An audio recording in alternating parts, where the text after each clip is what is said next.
This is your host, Dub FFG, your fantasy football GOAT strategies. How's everybody doing? This week, we're going to talk about week 8.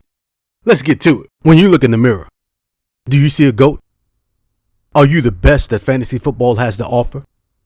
If so, then wear it on your chest. Fantasy Football GOAT Strategies has new arrivals for the new fantasy season. See the link in the description or scan the QR code. Pick up your gear now. Fantasy Football GOAT Strategies. First up is the recap for Week 7. Now, Week 7, we saw a Bama on Bama matchup. That was a Sunday night matchup between Jalen Hurts, Philadelphia Eagles, and Tua Tagovailoa with the Miami Dolphins. Now, this was supposed to be an epic matchup.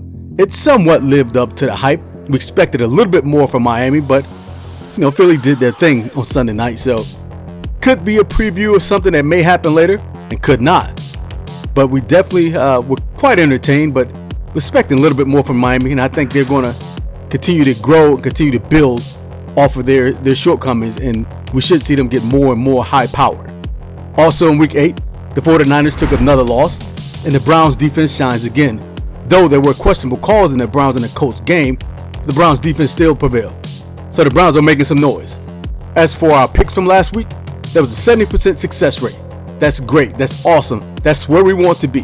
70% and higher. Now, let's get to the hot reads.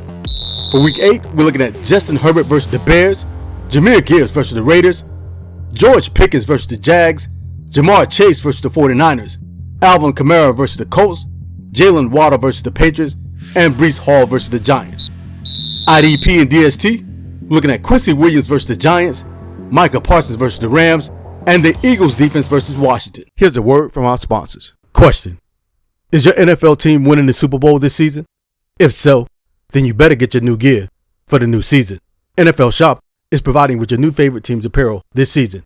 Use the link below or scan the QR code to see a huge inventory of NFL teams' apparel. Discount codes will be available throughout the season, so use the link. Shop now. As for our Week 8 overall projections, if you're below 500, trading is your best option. That's it. Waiver wire is not going to help you too much now because even though there are injuries happening week by week, you're still looking at trading being your best option. Again, you may have to trade away a stud to address at least 2 weaknesses, if not more, on your team. You need to blow it up. You need to rearrange your team to give yourself a chance to make a run at the playoffs. Again, because if you're below 500, considerably below 500, you're going to need to do something different and something drastic. So this is a drastic measure in time. But also for Week 8, we're looking for big numbers in that Sunday night game and that Monday night game. Jahmyr Gibbs is finally getting his touches, being that David Montgomery is out with an injury. So he's looking more like a Kamara tape, an Alvin Kamara kind of running back, which we pretty much expected from him when he was drafted. So your Sunday night game, Chargers skilled players, Monday night game, Lions skilled players. They should be big for you. So make sure you have them in the lineup, the skilled players from those teams. As for Week 8 overall, it's business as usual. Assert thyself and destroy thy enemy. It's that simple. Take no mercy, take no prisoners. If you're facing a weakling, you got to put them in the dirt. If you have a tough matchup, fine. You still go out and assert yourself and assert your will. Destroy at will, destroy the enemy. That's it. This is pretty much a business decision this week. So, Week 8, make it happen. This is your host, Dub FFG. Till next time, we'll see you soon.